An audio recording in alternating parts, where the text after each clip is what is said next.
안녕하십니까, 오토다이어리 오정훈입니다. 기술의 혼다가 어코드 하이브리드를 새로 출시했습니다. 혼다의 월드 베스트셀링 모델, 76년 출시한 이래로 2100만 대 이상 팔렸다죠. 혼다 어코드입니다. 이 혼다 어코드를 기본으로 만든 친환경 자동차 하이브리드 버전입니다. 혼다 어코드 하이브리드 타고 오늘 시승을 시작하겠습니다. 함께 하시죠. 디자인 먼저 보실까요? 하이브리드 모델임을 표시하기 위해서 몇 군데 어떤 그 하이브리드 전용 디자인 포인트들을 적용을 하고 있습니다. 이른바 하이브리드 전용 스타일링 패키지인데요. 주간주행 등이 하이브리드 전용으로 LED가 적용이 되어 있습니다. 자, 라디에이터 그릴은 크롬과 피아노 블랙 컬러로 마무리를 해서 상당히 세련된 그런 고급스러운 느낌을 줍니다. 타이어는 미쉐린의 에너지 세이버 17인치 알로이 휠을 적용을 했습니다. 그리고 트렁크에 스포일러가 적용되어 있고요. 지붕에 샤크핀 안테나가 있어서 아주 세련된 그런 느낌을 줍니다. 그리고 리어 컨비네이션 램프도 LED 방식을 적용을 해서 효율과 어떤 그 인식률을 많이 높였습니다. 자, 풀 LED 헤드램프를 적용을 하고 있는데요. 보시면 9개의 LED 램프로 구성되어 있습니다. 3개는 상향등용이고요. 나머지 6개는 전조등으로 평상시에 사용을 하게 됩니다. 인테리어에 들어와 보시면 하이브리드 전용 게시판을 만나게 됩니다. 왼쪽에는 시스템 출력과 에너지 회생을 보여주고요. 오른쪽에는 배터리 잔량, 연료 이런 부분들, 그 EV 표시 이런 부분들이 뜨게 됩니다. 에코드라이브 디스플레이가 있는데요. 그 운전자가 차를 아주 안정되게 경제적으로 운행할 수 있도록 도와주는 그런 장치입니다. 가속을 하게 되면 계기판의 차가 앞으로 이제 나가게 되고요. 감속하거나 제동을 하게 되면 차가 뒤로 가는 모습을 계기판에서 보여줍니다. 무슨 얘기냐 하면 차가 계기판에 보이는 차가 중앙에 안정되게 유지할 수 있게끔 운전을 해라 라는 얘기죠. 그래야 경제적인 운전을 할 수 있다 라는 얘기입니다. 그래서 계기판에서 차가 앞으로 가거나 뒤로 가지 않게 안정된 자세를 유지할 수 있도록 하면 연료를 아낄 수 있다 라는 얘기입니다. 스티어링 휠도 피아노 블랙 컬러를 적용을 했고요. 가죽 스티어링 휠입니다. 아주 촉감이 좋고, 그리고 버튼들도 작동하는 느낌이 아주 좋게 배치되어 있습니다. 센터 페이시아에는 2개의 모니터가 적용이 되어 있습니다. 하단에 있는 게 7인치, 위에가 7.7인치가 됩니다. 내비게이션 모니터가 아래쪽에 올라오고요. 그리고 위에는 트림미터 계기판 역할을 하죠. 주행 정보들을 보여주고요. 그리고 깜빡이를 켜거나 왼쪽에 있는 버튼을 누르면 사이드 미러에 있는 카메라가 보여주는 후방 시야를 보여줍니다. 약 80도의 시야각을 확보를 해서 측면의 사각을 제거를 해주죠. 사각 없이 있는 그대로의 모습을 보여줍니다. 안드로이드 기반의 오디오 시스템을 적용을 하고 있고요. USB를 통해서 아이폰과 연결을 하면 애플 카플레이를 지원을 합니다. 자, 여러가지 안전장비들도 구비되어 있습니다. 차량 접근 경보 시스템이 있어서 차 가까이에 누군가 다가오거나 차가 움직이면서 장애물에 가까이 다가서게 되면 경보음이 울리죠. 차량 접근 경보 시스템입니다. 차가 움직이면서 약 25km, 시속 25km까지는 인위적인 경고음을 낼 수가 있습니다. 이 차가 하이브리드 시스템이죠. 그래서 전기 모드로 움직이게 될 때 차가 엔진 소리가 나지 않습니다. 겨우 그 타이어 마찰음 정도가 조용하게 들릴 텐데요. 일반 골목길이나 갈 때 보행자들이 차가 온다라는 것을 모를 수가 있기 때문이죠. 구조적인 안전에도 신경을 썼는데요. 이른바 어드밴스드 컴포터빌리티 엔지니어링으로 차를 만들었습니다. 무슨 얘기냐면 차 자체의 튼튼한 골격에 플러스 상대 차의 충격 에너지까지 흡수할 수 있는, 줄여주는 차체 구조를 가졌다라는 얘기입니다. 보다 충격을 넓게, 폭넓게 흡수를 해서 내 차는 물론 상대 차의 안전까지도 고려를 하는 거죠. 또한 상대 차뿐 아니라 보행자와의 충돌에서도 보행자를 좀 더 배려하는 그런 구조를 갖췄습니다. 보행자와 충돌을 했을 때 후두의 변형을 좀 더 크게 가져가면서 보행자가 받는 충격을 완화할 수 있도록 했다고 합니다. 차 자체, 내 차의 안전, 그리고 대향차, 상대차의 안전, 플러스 보행자까지 안전을 고려한 아주 안전의 개념을 폭넓게 확장한 그런 차가 되겠습니다. 친환경 자동차이기도 하지만 내 차를 둘러싸고 있는 많은 주변 사람들, 자동차들을 함께 생각하는 그런 자동차가 아닐까 싶네요. 센터페이시 아래쪽에 보면 스마트폰 무선 충전 시스템이 있습니다. 여기 이렇게 놓으면 스마트폰을 놓게 되면 여기서 무선 충전을 시켜준다라는 얘기죠. 그리고 블루투스 핸즈프리 오디오 시스템 페어링 되고요. 다음에 뒷열, 2열에도 열선 시트를 적용을 했습니다. 그래서 패밀리 세단으로서 뒤에 앉은 가족들까지 좀 더 편안하게, 포근하게 움직일 수 있는 그런 시스템을 갖추고 있죠. 하이브리드 자동차는 나름 운전하는 재미가 쏠쏠합니다. 엔진이 지금 어느 정도의 출력을 내고 있는지, 어느 정도 에너지를 세이브하고 있는지, 배터리로 가는지, 엔진 힘으로 가는지, 이런 부분들을 눈으로 시각적으로 직접 보고 알 수 있어서 계기판을 잘 보면서 운전을 하다 보면 자기 자신이 조금이라도 더 기름을 덜 쓰려고 애쓰고 노력하는 모습을 보게 됩니다. 고성능 자동차를 운전하는 재미와는 또 다른 그린카, 이런 하이브리드 자동차를 운전하는 또 다른 재미가 아닐까 싶습니다. 지금 배터리로 가고 있죠. 전기차로 가고 있는 겁니다. 가속 페달에서 발을 떼면 이렇게 바퀴에서 배터리로 동력이 흐르는 것을 눈으로 볼 수 있죠. 자, 변속 레버 아래쪽으로는 스포츠 버튼이 있습니다. 그러면 하이브리드 기능보다는 엔진과 배터리 힘 모두를 쓰게 되겠죠. 자, 가속 페달을 툭 치는데 살짝 밟았는데도 엔진과 배터리의 힘이 같이 사용이 되고 있는 것을 볼 수 있습니다. 자, 이 부분이죠. 페달을 툭 하면 차가 앞으로 가죠. 그리고 쭉 가다가 브레이크를 밟으면 차가 뒤로 빠집니다. 이렇게 차가 앞으로 가거나 뒤로 가거나 자주 그러면 연비 안 좋다라는 겁니다. 가급적 이 중앙에, 차가 중앙에서 안정되게 유지하게끔 차를 다루면 경제 운전이 되는 것이다 라는 겁니다. 그래서 이거를 띄워놓고 운전을 하면 훨씬 더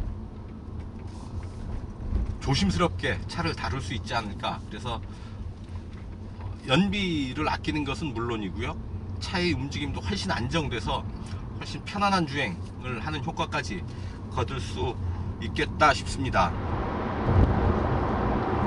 자, 크루즈 컨트롤 버튼이 있습니다. 어댑티브 크루즈 컨트롤이 아니고요, 그냥 정해진 속도로 정속 주행이 가능한 가장 기본적인 수준의 크루즈 컨트롤이 되겠습니다. 어코드가 나름 명차죠. 미국에서 처음 출시된 게 76년이었습니다. 약 40년 동안 2120만 대 정도 팔았다고 합니다. 2000만 대, 어마어마한 숫자죠. 특히 미국에서 어코드 하면 중형 세단의 대명사라고 해도 좋을 만큼 큰 인기를 끌고 있습니다. 그리고 이 차는 하이브리드 모델이고요, 엔진과 배터리, 모터의 조합으로 가는 거죠. 2.0 애킨슨 사이클 엔진을 적용을 하고 있습니다. DOHC 엔진이고요, 혼다가 자랑하는 IVTEC 기술 적용을 하고 있습니다. 2.0 IVTEC 엔진을 올렸고요, 여기에 모터는 2개를 적용을 했습니다. 이 차의 총 시스템 출력은 215마력이 됩니다. 메이커 발표 기준 연비는 19.5km고요 이게 어코드 2.5보다 거의 50% 이상 개선된 그런 효율을 보입니다. 아주 어마어마한 연비죠. 디젤도 아닌 가솔린 모델이 하이브리드 시스템을 적용을 해서 19.5km/L라는 연비를 달성을 한 겁니다. 대단하지 않습니까? 가솔린 엔진을 타면서 이 정도 연비라면 굳이 디젤을 살 필요는 없지 않을까 하는 생각을 하게 됩니다. 훨씬 더 조용하고 편안하고 연비도 좋으니까 연료비에 대한 부담도 크게 덜 수 있기 때문에 말이죠. 굳이 경제성 때문에 디젤을 택할 이유는 없겠다라는 생각을 해봅니다. 애킨슨 사이클 엔진 잠깐 얘기를 해볼까요? 4행정으로 흡입, 압축, 폭발, 팽창 이렇게 4행정으로 엔진이 돌아가죠. 크랭크 축이 두 번 돕니다. 1행정 돌아가는데 두 바퀴를 크랭크가 돌아가는데요. 애킨슨은 이게 한 번 도는데 흡입, 압축, 팽창, 폭발이 한 번에 일어납니다. 그리고 압축비보다 팽창비가 더 좋고요. 압축비와 팽창비가 서로 달라서 아주 효율적인 연비, 아주 좋은 연비를 만들 수 있는 그런 구조를 가지고 있습니다. 대신에 좀 복잡하죠. 고회전에 좀 대응하기 힘들고요. 뭐 이런 특성이 있지만 아주 최적의 연비를 뽑아낼 수 있다라는 장점 때문에 하이브리드 모델에서 특히 사용을 하기 시작을 했습니다. 도요타의 프리우스가 대표적이죠. 프리우스가 애킨슨 엔진을 도입을 하면서 이후에 많은 하이브리드 차들이 앞다퉈서 애킨슨 사이클 엔진을 적용을 하고 있고, 그게 하나의 트렌드로 자리를 잡고 있습니다. 배터리가 사실은 중요하죠. 하이브리드 전기차, 플러그인 하이브리드의 성능을 좌우하는 것은 사실은 배터리라고 해도 과언은 아닙니다. 이 차에는 리튬이온 배터리가 적용되어 있고요. 1.3kWh 용량입니다. 72셀이고요. 배터리의 성능이 조금 더 개선이 됐습니다. 주행 가는 거리가 거의 872km 나옵니다. 거의 900km죠. 이 정도 중형 세단을 타고 한 번 주유로 900km를 간다? 상당히 솔깃한 그런 제한 혹은 성능, 효율성이라고 할 수 있겠습니다. 어쨌든 지금 시속 80에서도 아주 잔잔하게 흘러갑니다. 100 정도로 속도를 올려 보는데요. 100에서 정속 주행, 엔진 힘으로 돌아가고요. 약간의 힘이 배터리로 들어가고 있습니다. 쭉 가속을 하면 제법 날카로운 엔진 소리를 들려주죠. 그러면서 아주 가볍게 속도를 올리고 있습니다.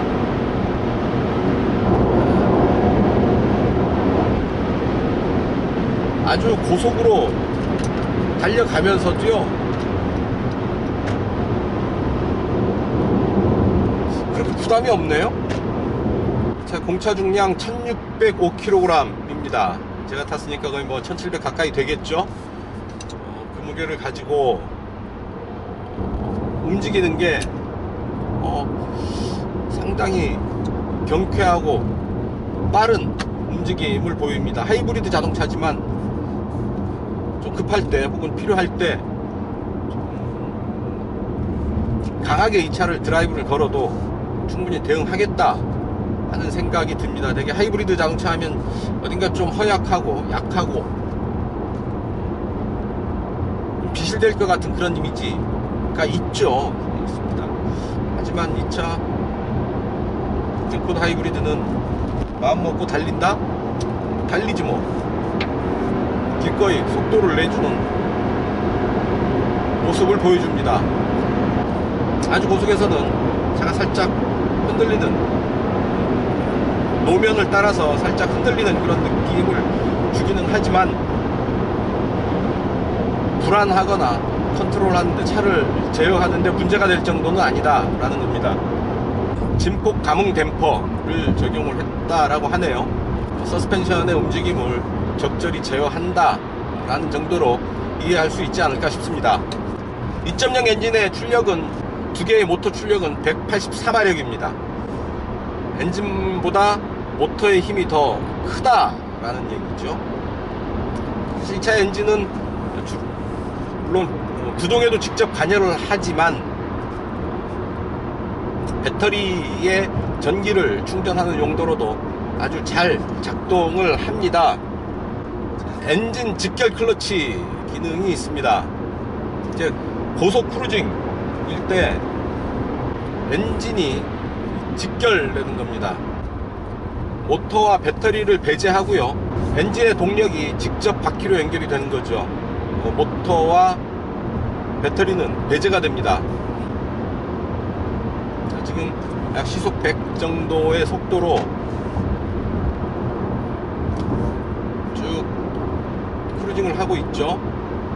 제법 빠른 속도로 움직이지만 배터리의 힘이 작용을 하지 않습니다. 그냥 엔진의 힘으로 움직이게 되는 거고, 배터리로 또한 남는 힘을 세이브하는 그런 과정이 작동이 됩니다.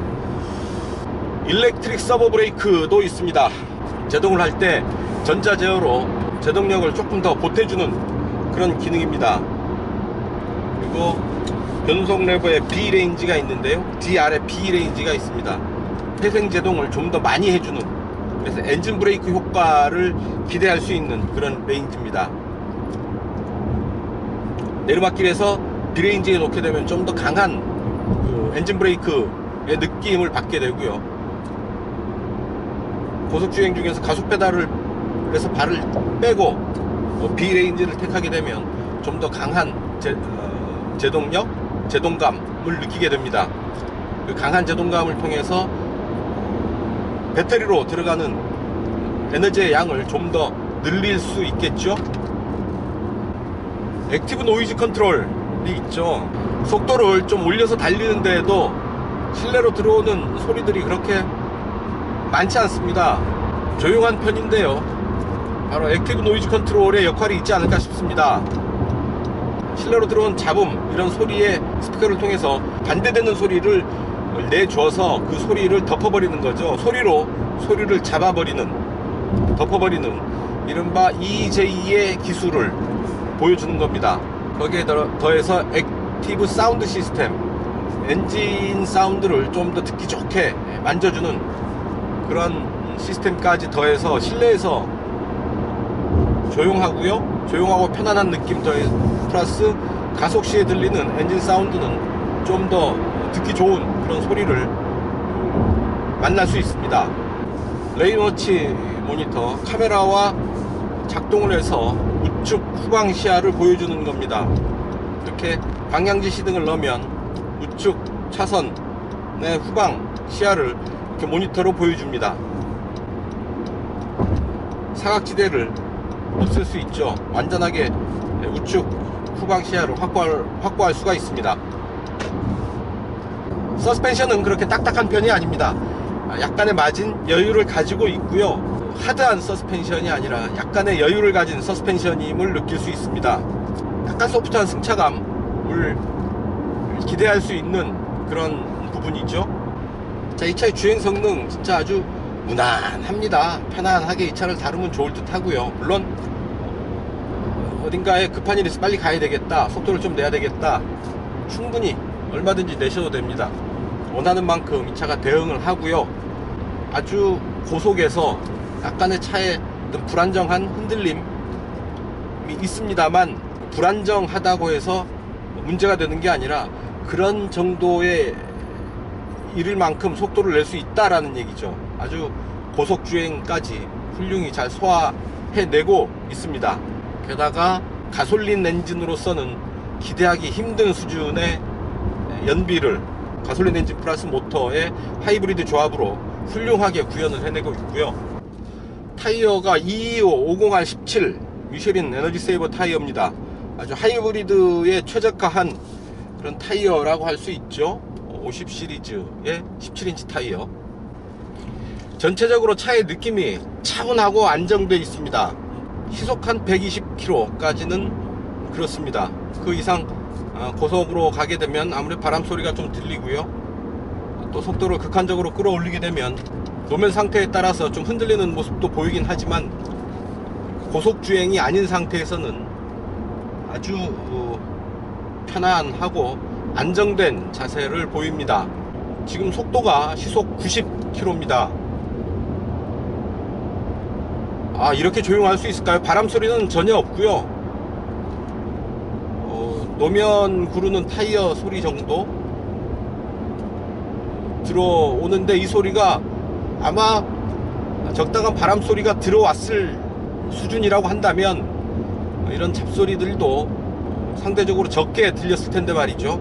워낙 실내가 조용해서 이런 안 들려도 될 소리들이 더 잘 들리는 것 같습니다. 동승객들 입장에서는 아주 편안해서 잠이 솔솔 잘 올 것 같은 그런 차입니다. 스티어링 휠을 살짝 흔들어 보는데요, 약간의 여유를 가지고 턴 할 때, 마지막 턴 치는 순간에 마치 품어주듯이, 운전자를 품어주듯이 여유를 가지고 받아줍니다. 네, 뒷좌석에 앉았습니다. 앞에 제가 운전하던 시트 그대로 둔 채로 뒤로 왔는데요. 자, 편안한 자세를 잡고 앉으면 이런 자세가 되고요. 앞으로 주먹 하나, 둘 정도의, 주먹 2개 정도의 공간이 앞으로 더 남습니다. 여유가 상당히 있는 편이죠. 자, 다리를 한번 꼬고 앉아 보겠습니다. 꼬고 편안하게 등에 귀대면 이런 자세가 되겠습니다. 편안하죠? 보기엔 어떨지 모르겠습니다. 자, 뒷창을 완전히 열었는데요, 이 정도의 유리창이 남아 있습니다. 암레스트를 내리면 2개의 컵홀더, 그리고 송풍장치, 송풍부, 그리고 뒷좌석에도 열선 시트가 들어와 있습니다. 추운 겨울에 아빠만 열선 시트 앉아 있으면 좀 많이 미안하겠죠. 뒷좌석에서 열선 시트를 넣어서 그런 미안함을 조금 덜 수 있도록 했습니다. 머리 공간, 역시 주먹 하나, 똑바로 앉으면 주먹 하나는 안 되지만 손바닥이 충분히 들락거릴 정도의 공간이 있습니다. 이 정도면 충분하다라고 할 수 있을까요? 어쨌든 좁지 않은 여유 있는 넓은 공간을 확보하고 있음을 확인했습니다.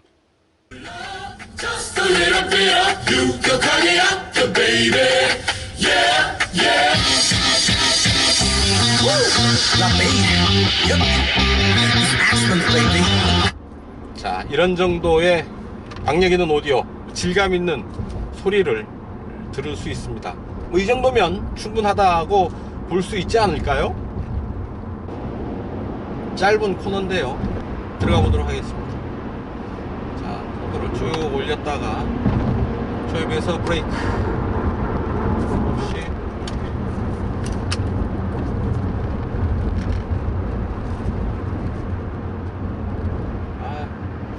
차가 움직이는 느낌이 가볍습니다. 지그시 눌러주면서 코너를 빠져나가는 게 아니라 그냥 직진 상태의 느낌 그대로 가볍게 코너를 돌아 나가는데요, 좋습니다. 좋은데 조금 좀 눌러주는 그런 맛을 느낄 수 있었으면 조금 더 낫겠다라는 생각이 들기는 하네요. 중형 세단의 숙명, 튀면 곤란합니다.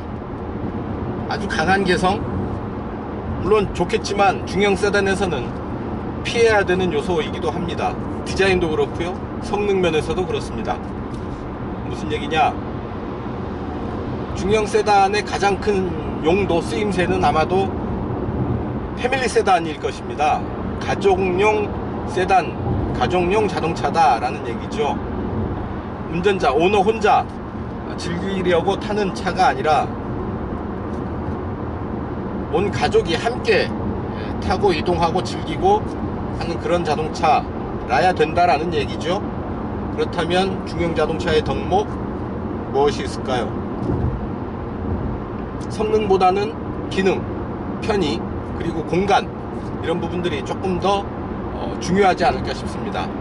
디자인 역시 확 튀어서 남들의 시선을 확 잡아 끌기보다는 있는 듯 없는 듯 묻혀 있지만 그 가운데서 적당히 드러나는 개성 정도가 중형 세단의 한계라고 할 수 있겠는데요. 혼다 어코드가 그런 그 기준 혹은 선을 잘 지키면서 어떤 그 적당한 존재감, 그리고 적당한 수준의 성능, 함께 이 차를 타는 가족들을 위한 편의, 공간들을 확보를 하고 있습니다. 중형 세단에서는 사실 무난하다라는 얘기만큼 좋은 칭찬이 없습니다. 그런 무난함이 가장 최고의 덕목 이라는 얘기죠. 바로 그런 부분이 혼다 어코드가 지금까지 40여 년의 세월을 두면서 장수를 했고 또 그만큼 많이 팔릴 수 있었던 가장 기본적인 원인이 아닐까 하는 생각을 해봅니다. 일본 차들은 워낙에 잔고장이 없다고 하죠. 워런티 끝나보면 확 구분이 된다고 합니다. 혼다 어코드 그런 면에서 좀 내구성에서도 신뢰를 가질만 한 것 같고요. 이 차 판매 가격 4,320만원입니다. 국산 중대형 세단과 비교해도 그렇게 부담이 없는 가격이 되겠죠.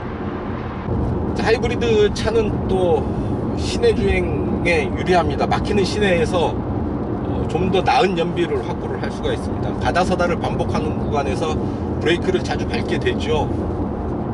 그런 브레이크를 밟는 부분들이 100%는 아니고 일정 부분 회생제동 시스템을 통해서 에너지로 다시 저장이 됩니다. 이를테면 하이브리드가 아닌 차들이, 내연기관 차들이 브레이크를 밟으면서 운동에너지를 다 그냥 갖다 버릴 때 하이브리드 차는 그 중에 일부를 회생시켜서 재사용을 한다라는 얘기입니다. 하이브리드 차를 탄다면 시내에서 막히는 길 물론 짜증나겠지만 또 에너지를 세이브 한다는 또 약간의 즐거움도 있습니다. 막히는 시내 길을 때로는 기쁘게 맞을 수도 있겠다 라는 겁니다. 자, 지금 시속 90에 딱 맞춰서 크루즈 컨트롤로 가고 있는데요. 전기 모드가 작동을 해서 배터리 힘만으로 쭉 이동을 하고 있습니다. 제법 오랫동안 배터리로 가는데요. 엔진은 조용히 숨을 죽이고 이제 다시 켜졌네요.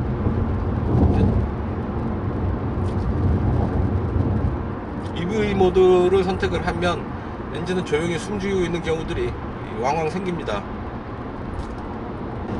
자, 연비가 17km까지 올라왔습니다. 메이커 발표치 19.5에는 많이 못 미치는 수준인데요. 오늘 주행 조건이 시승이었기 때문에 차로서는 좀 가혹한 주행 조건이었습니다. 급가속도 많았고요. 수차례 제로백을 테스트하면서 급가속을 했고요. 고속주행도 상당 부분 있었습니다.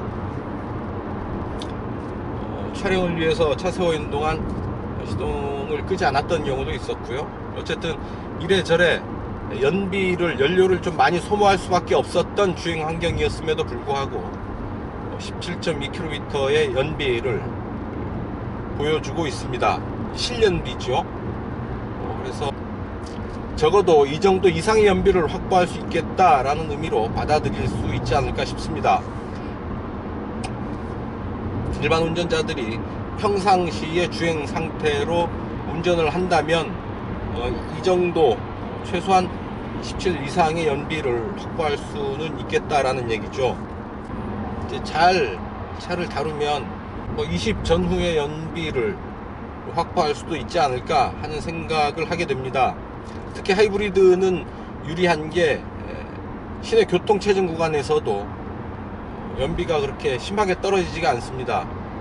고속도로에서나 시내 주행 구간에서나 큰 차이가 없는 연비를 보이기 때문인데요.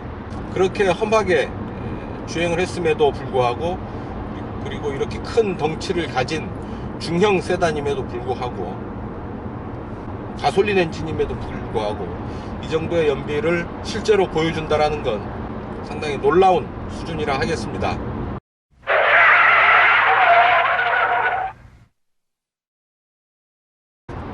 단도직입입니다. 수동 변속을 할 방법이 없습니다. 변속 레버에 B 레인지가 있기는 하지만 이건 수동 변속용이라기보다는 회생제동 시스템을 이용하기 위한 것으로 보이고요. D 레인지 말고는 주행하는 동안 이렇다 할 운전자의 의지를 어떻게 반영할 도리가 없습니다. 스포츠 버튼 그리고 가속 페달 정도가 있는데요. 수동 변속 모드가 있으면 좀 낫겠다라는 생각이 들고요. 변속 레버도 아주 오래 전부터 사용되어 오던 일자형 변속 레버를 지금껏 고수하고 있습니다. H매틱 혹은 스텝트로닉 이런 부분들 적용을 해서 수동 변속이 가능하면 좋겠습니다. 1.5km의 연비 아주 우수했고요. 부담 없이 이 차를 소유할 수 있지 않을까 하는 생각이 듭니다. 게다가 정부로부터 하이브리드 보조금 받고요. 그리고 제세 공과금도 혜택이 있습니다. 공영주차장에서의 혜택도 있고요. 여러 가지 경제적으로 이 차를 소유할 수도 있지 않을까 하는 생각을 해봅니다. 우수한 연비, 그리고 무난한 성능, 여유 있는 공간, 패밀리 세단으로서 이만한 차도 없지 않을까 싶습니다. 오늘 시승은 여기서 마치겠습니다. 지금까지 저는 오토다이어리 오종훈이었습니다. 감사합니다.